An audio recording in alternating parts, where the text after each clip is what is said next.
So God reaches in to a very dark place and he pulls Abram and Sarai out. I want us to look at a few things. Abraham had a physical condition. His culture spoke of something. There was something about his mindset and his identity that was impaired and that was not postured right. And so as a result, he could not see further than Haran. He could not see further than that place. He was subjected and he was encaged by the culture where they made idols. They built idols and they would sell idols. God will take somebody who was fascinated with the idol, and God said, you know what? You're gonna meet the real God. You're not gonna have to carve this thing. Isn't it amazing how God plays with where we are misplaced in idolatry, and then God brings you into a real encounter? Yes. He will take you from that broken place where you are broken, and he will display his glory in that place. The place and the conditions of your heart that it seems where you feel neglected and you feel like, God, I'm counted out. He will use that. He will pour himself in, and then he will cause you to pull and to shake some others and say, come out where you are. Come to your core. Come into who you are in God. He will use you as a spiritual coach in that area. He takes the opposite of who we are and he shines his glory on it. Surrender. Don't be afraid to surrender your weakness unto the Father. He specializes in those areas. He will take a shy person. I remember I was so shy. Oh my God. I will never forget. I could not stand in front of people. And even right now, I'm not into the crowds and speaking and all that stuff. But it's something like when I get on a pulpit it's like there's a grace that comes on me for it. And so God will take, and I never thought in the world that one day I would be standing on the pulpit and preaching, because I always was found comfort in the background. That was my safety. I was afraid to express. But it's amazing how God shifts things around. So we're looking at Abraham. So Abraham was nearsighted. When we cannot see beyond our truth, and not into his truth concerning us, whose lenses are you viewing your life through? Abraham had a truth. His truth was that his wife was barren. He was an idolater. He was like nothing. He did not have an encounter with God. He did not know God. He was short-sighted. That was his truth. That's the place where he stood on. Then you have to know, what is God's truth concerning you? Now, God steps in, and God went way into the wilderness places and found a little boy called David, guarding sheep and attending to the sheep. All he knew was the sheep. All he knew was that world. There was a word spoken from the realm of the Spirit that came forth into the natural realm, and that said, David, I'm going to align you into kingship. So God took Abraham from a shepherd boy into a warrior, into kingship. He steps into a man called Gideon, who was farming and busy in his own world. And God said, I'm going to disturb that world. I am going to make you a blessing beyond your farm. I am going to make you a blessing to the nation, to reveal my glory. And God says to him, O thou great man of valor. Jesus. There's something when God speaks. He speaks his truth. What is real is not your truth. What is real is what's in the realm of the Spirit concerning who you are.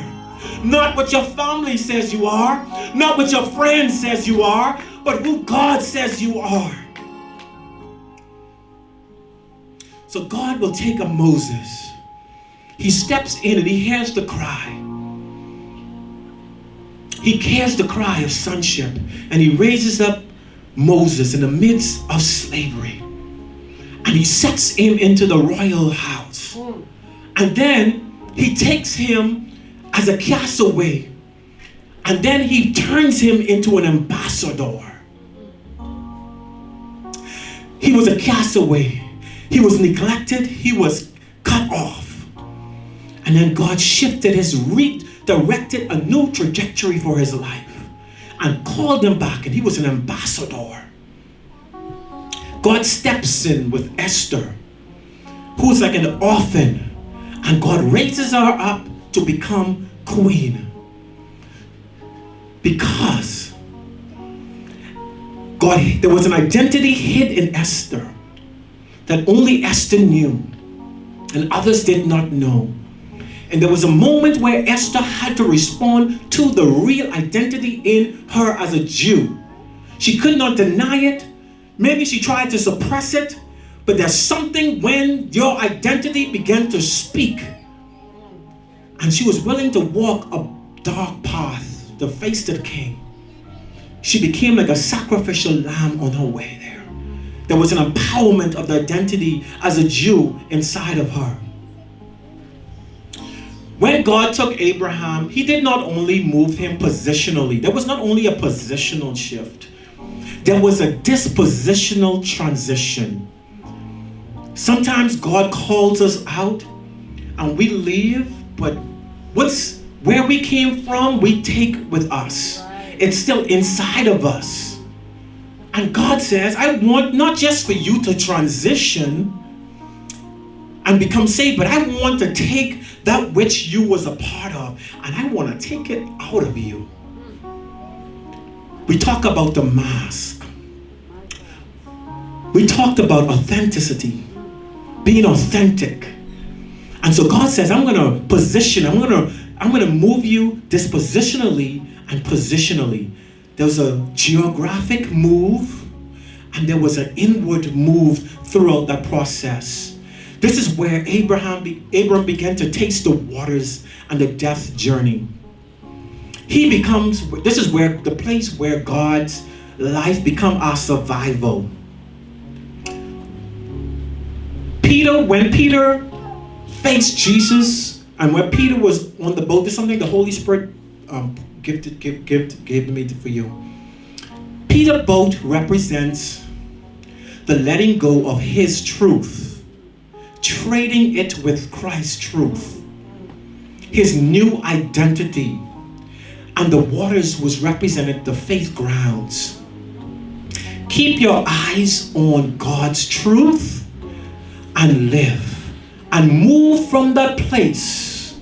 You have to step out from your truth or what defines you, what your mind says that you are, or the area that once carved your character and that made you submitted unto the things that you submitted to. And so because you always did it that way, you feel like that's you. And so you bring that before the Lord, and we keep these things and we treasure these things when God says, no, you're going to come into my truth.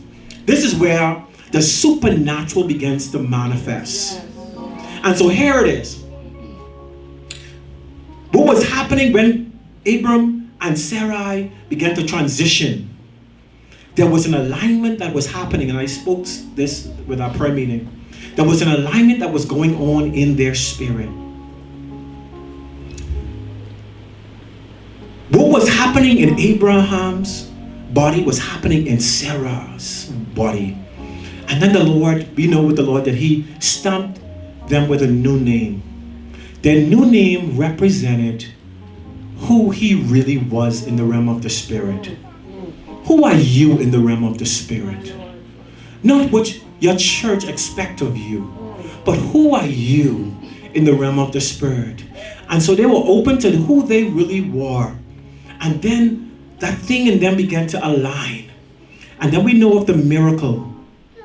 We know what happened of the birthing of Isaac, the birthing of the vision. When you cross over, there's a real crossing over that has to happen. The Bible said Abraham did not even consider his own body. But he pressed in hope, and he hoped in that which what God had said. There's something when your truth fights his truth, and that struggle happens. You know that there is a sickness maybe in your body, and your body says that you are sick. The doctor says you are sick, and there's truth in that. But there's something when the spirit realm releases something else and brings you into his truth.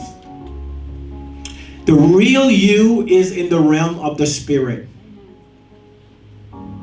The Bible said Sarah laughed at the promise, but God had fully crossed her over into a newness.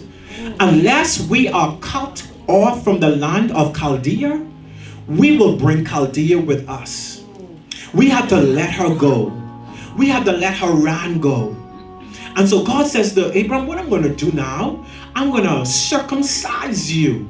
There's going to be a cutting away of the old, so that you will not return back to that same mindset. You will not return back to that same way. You will not be positioned again at that same place. There's a newness when we come into. We can't go back to the old way of worship. We can't go back to the old way of doing things. Everything is toned up. The identities are being transmitted in the realm of the spirit. The spirit of sonship becomes like a fragrance when we lift up our worship before the Father. And here's the thing. God is trying to prepare us for the big picture. If you stay where you are and you stay in that place, sometimes it's a hard thing to shift.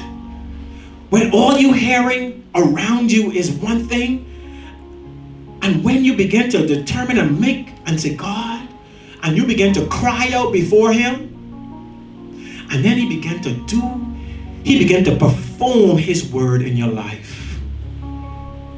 If everything that we see in nature comes from the spirit realm, then it tells you that the spirit realm is more real than that which we see. I know we can feel it in our emotions telling us something else. And it's like you can't break away, or your mind is speaking something else. When the Spirit of God is inside of you and you carrying the word and you meditating on the word, the enemy is going to fight you. When you have the greatest fight, there's a distraction that is going to come at you. There was a time where the Bible said Abraham was 99 years old and still did not birth. And sometimes we look and we say, God, I have not, and God, I am so old. How could time is already gone? God will wait for the last moment where our flesh cannot birth what he desires, where your gifting cannot bring you to the place of what he has for you. Where if you look to the left, your family cannot afford, when you want to borrow money, when you want to do this and do that. He releases everything else, and you come to the end of your journey where you say, God is only me and you now. I don't have plan A, I don't have plan B, and there's no plan C anymore. I could only look to you. God, I look to you. I look to you in this season, God. That's when the supernatural steps in. Because we feel like we have to hold on to plan A and hold on to plan B. And we're afraid to taste the waters. We're afraid to let go. For you who needs to know the Lord, you have to let go. You think that what you have is all good. But when God brings you into the good land, he wants you to think you are in a good land. You think you are in a good land. Let me tell you something. It wasn't easy. When I went through that death journey, listen here, it was hard. I lost everybody. I thought I was God on my trip, and now what's going on? You know, when you had connections and then there was like nobody. And then God said, I'm going to submit you, and I'm going to tone you some more, and I'm going to tone you some more. And you are left alone in the dark. Listen here. Oh, Jesus. I remember one day, this was years ago, I had came to Nassau. And the enemy planted something in my mind. Oh, Jesus. And I determined I'm going to set something up. And it was not right, something really not good. And let me tell you something. The Spirit of the Lord, I've never felt. I saw somebody praying for me in Jubilee.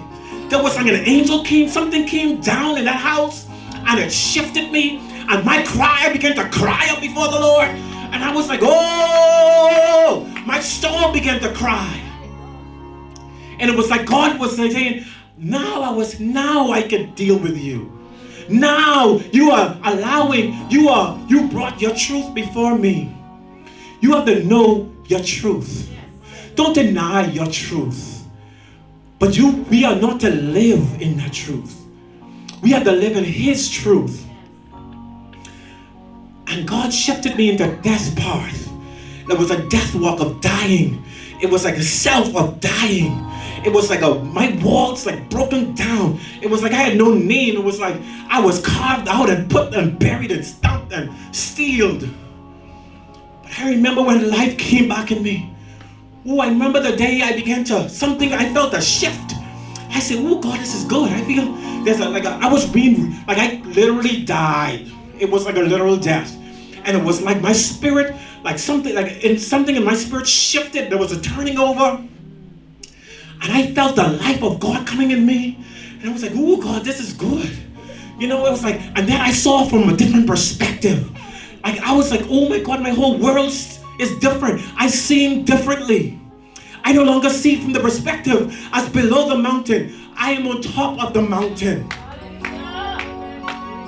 And the Lord gave me my prophetic name. And I tattooed it on my skin. I know a lot of us don't believe in tattoos. But I tattooed it on my skin, Rama. The Lord said, your name is Rama. There's a voice of one crying in Rama.